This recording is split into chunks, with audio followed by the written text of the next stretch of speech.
नमस्कार, मैं हूं रंजीत झा। एक और जहां सीजेआई डीवाई चंद्रचूड़ देश भर की अदालतों में बैठे जजों को, न्यायाधीशों को यह कहते हैं कि आप निष्पक्ष रहें, निर्भीक रहें, राजनीतिक प्रभाव से मुक्त रहें, ईमानदारी से चलें। भ्रष्टाचार की बातें जुडिशरी में अच्छी तो वैसे भी नहीं लगती, लेकिन इसके बावजूद कई खबरें हमने आपके सामने रखी हैं जहां पर जुडिशियल करप्शन या फिर अनियमितता की बातें सामने आने लगी हैं। एक रिपोर्ट हमने आपको कलकत्ता हाई कोर्ट की दिखाई थी, जिसमें जस्टिस अमृता सिन्हा और उनके एडवोकेट पति पर अपने ऑफिस का दुरुपयोग कर केस को प्रभावित करने का आरोप लग रहा था।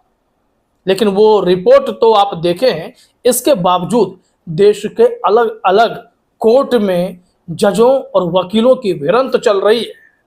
जज साहब पर सीधे सीधे आक्षेप लग रहे हैं कि वो भ्रष्टाचार में लिप्त हैं या फिर उनके संरक्षण में खुला भ्रष्टाचार होता है, और जो वकील उनके खिलाफ आवाज मुखर करता है उन्हें कोर्ट नोटिस थमाकर चुप करने की कोशिश की जाती है। लेकिन ऐसे में एक वकील काफी बागी हो गए मालूम पड़ते हैं। फेसबुक पर लगातार लाइव आकर उन्होंने जस्टिस पाठक, जो ग्वालियर से बिलोंग करते हैं, ग्वालियर कोर्ट से बिलोंग करते हैं, उनके खिलाफ मोर्चा खोल दिया है और बदले में उन्हें नोटिस भी मिला और उन्होंने नोटिस का जवाब भी दिया है। अब ऐसे में खबर इसमें यह है, क्या जजों पर इतने आसानी से करप्शन के चार्जेस लगाए जा सकते हैं और जज इतने तिलमिला जाएंगे तुरंत कि वो वकील को नोटिस भेजकर 5 दिनों की मोहलत देंगे कि भाई जवाब दे दो, और वकील भी लगे हाथ पलटवार कर देता है। यह कौन सा दौर है? जुडिशरी का कौन सा दौर है? सीजेआई डीवाई चंद्रचूड़ अगर इस घटना से अवगत होंगे तो क्या उन जज साहब की क्लास लगाएंगे या इस वकील की खाट खड़ी कर देंगे? क्या हो सकता है?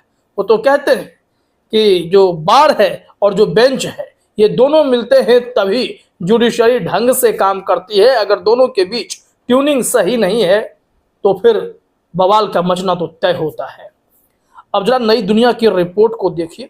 नोटिस तो हम आगे और भी आपको दिखाएंगे, क्या मामला है इस खबर से आप समझ जाएंगे। यहां नई दुनिया ने लिखा भी है, फेसबुक के माध्यम से हाईकोर्ट के न्यायमूर्ति जस्टिस आनंद पाठक को अक्षम न्यायाधीश और जिला न्यायालय के न्यायाधीश गणों को भ्रष्ट कहना अधिवक्ता सुरेश अग्रवाल को महंगा पड़ गया। इस मामले में विशेष न्यायाधीश एट्रोसिटीज ने उन्हें कारण बताओ नोटिस जारी करते हुए उनके द्वारा इस प्रकार की टिप्पणी करने और न्यायालय के गलियारे में वीडियो शूट कर उसे फेसबुक पर पोस्ट कर न्यायाधीश गणों की गरिमा पर आक्षेप लगाए जाने पर 5 दिवस के भीतर पक्ष रखने की बात कही गई। अब 5 दिनों के भीतर इन्हें नोटिस का जवाब देना था। वो नोटिस क्या था, क्या उस नोटिस में कहा गया है, जरा वो भी आप अपने स्क्रीन पर देखिए ताकि समझ में आए कि यह विवाद कितना गहराता जा रहा है। अगर इस मामले में हाईकोर्ट के चीफ जस्टिस या फिर सुप्रीम कोर्ट के सीजेआई साहब इन्वॉल्व नहीं होंगे, अगर वो इस मामले में कोई निर्देश या आदेश पारित नहीं करेंगे, तो जुडिशरी पर इस तरीके के आरोप प्रत्यारोप का दौर शुरू होगा। आम जनता न्याय की उम्मीद फिर कहां करेगी? अब जरा देखिए अपने स्क्रीन पर। इस नोटिस में कहा जा रहा है, कार्यालय विशेष न्यायाधीश एट्रोसिटीज ग्वालियर मध्य प्रदेश। 11 जून को यह नोटिस जारी किया गया है। सुरेश अग्रवाल अधिवक्ता हैं हाई कोर्ट के, और वो क्या इसमें विषय रख रहे हैं, क्या नोटिस में कहा गया है, जरा देखिए। माननीय न्यायमूर्ति एवं अन्य न्यायाधीश गण के संबंध में अमर्यादित टिप्पणी करने एवं उसकी वीडियोग्राफी कर सोशल मीडिया फेसबुक पर पोस्ट करने के संबंध में कारण बताओ सूचना पत्र। क्या है इस नोटिस में, पूरी बात को जरा समझिए आप। कहा जा रहा है, उपरोक्त विषय में लेख है कि दिनांक 5 जून 2024 को शाम करीब 4:30 बजे आपने अपने सहयोगी अभिभाषक के साथ प्रधान जिला एवं सत्र न्यायाधीश ग्वालियर के न्यायालय से प्रारंभ करते हुए न्यायालय परिसर के गलियारे में एक वीडियोग्राफी तैयार की। वीडियोग्राफी में आपने माननीय उच्च न्यायालय मध्य प्रदेश खंडपीठ ग्वालियर में कार्यरत न्यायमूर्ति श्री आनंद पाठक को अक्षम न्यायाधीश होना तथा जिला न्यायालय में कार्यरत न्यायाधीशगण को भ्रष्ट होना उच्चारित किया है। उक्त वीडियोग्राफी को आपके द्वारा स्वयं के सोशल मीडिया फेसबुक पर पोस्ट भी किया गया।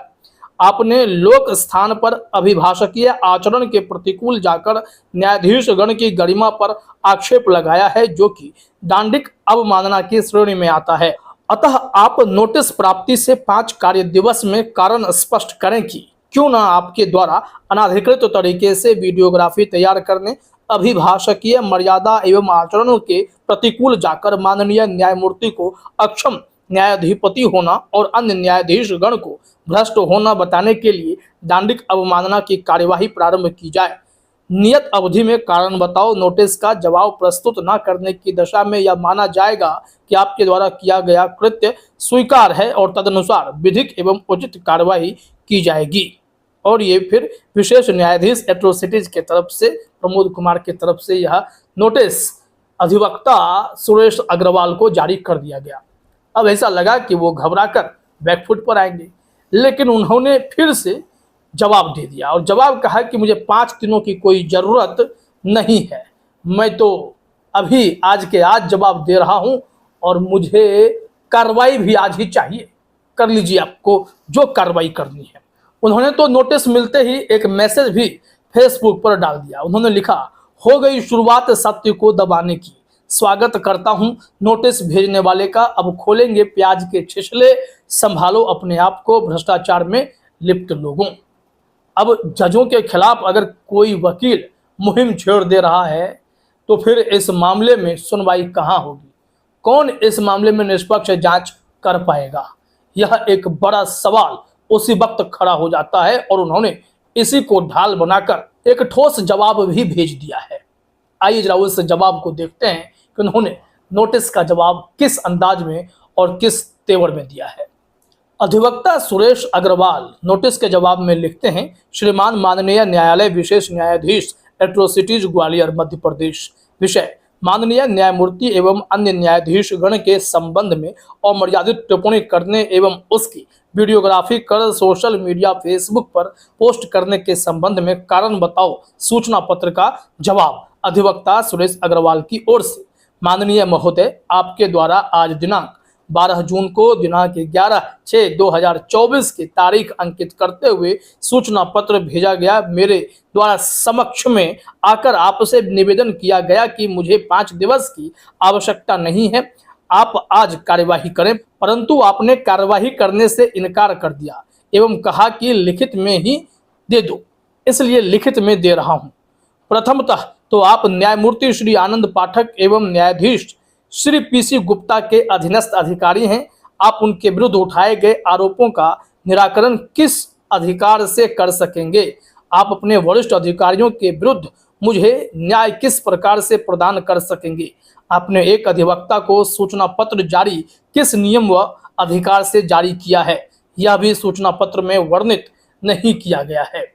फिर वो आगे लिखते हैं कि आप चूंकि ग्वालियर में ही पदस्थ हैं, आपकी नीयत पर मुझे शंका नहीं है, परंतु आपके क्षेत्राधिकार पर प्रश्न चिन्ह उठता है।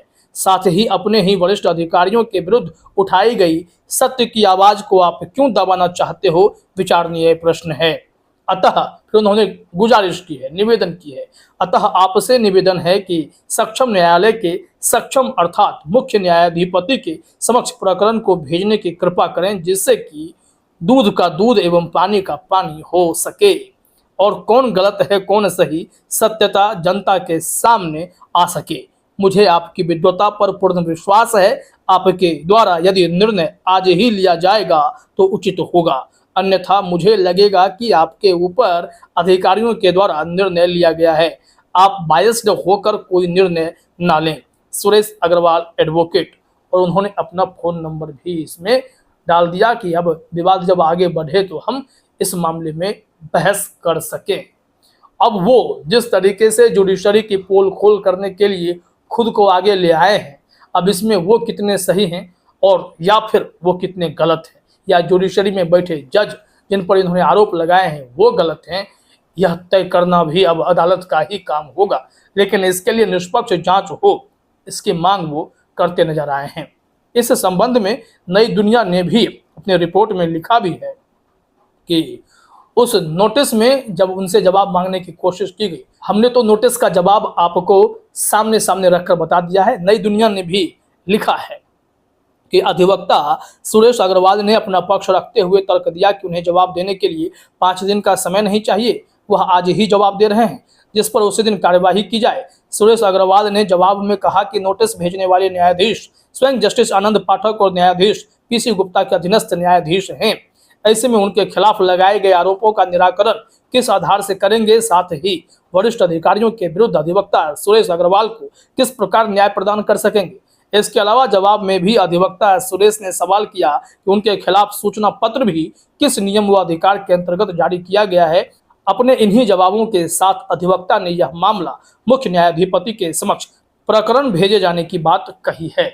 तो कुल मिलाकर रिपोर्ट यही है कि जुडिशियरी पर इस वक्त संकट के बादल मंडराते दिखाई पड़ते हैं।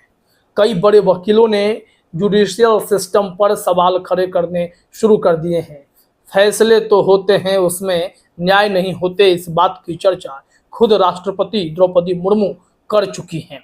और वहीं सीजेआई डीवाई चंद्रचूड़ कई दफे ट्रायल कोर्ट को फटकार लगा चुके हैं कि आप किसी फाइल पर कुंडली मारकर क्यों बैठ जाते हैं। हाईकोर्ट से भी कहा है कि जमानत के मामले पर आप महीने महीने किसी भी फाइल को लेकर क्यों बैठ जाते हैं। और अब करप्शन का मामला सामने आ रहा है, तो इस पर क्या कार्रवाई होगी, क्या सीजेआई डीवाई चंद्रचूड़ कोई एक्शन लेंगे, इस बात के लिए भी नज़र बनाए रखनी होगी।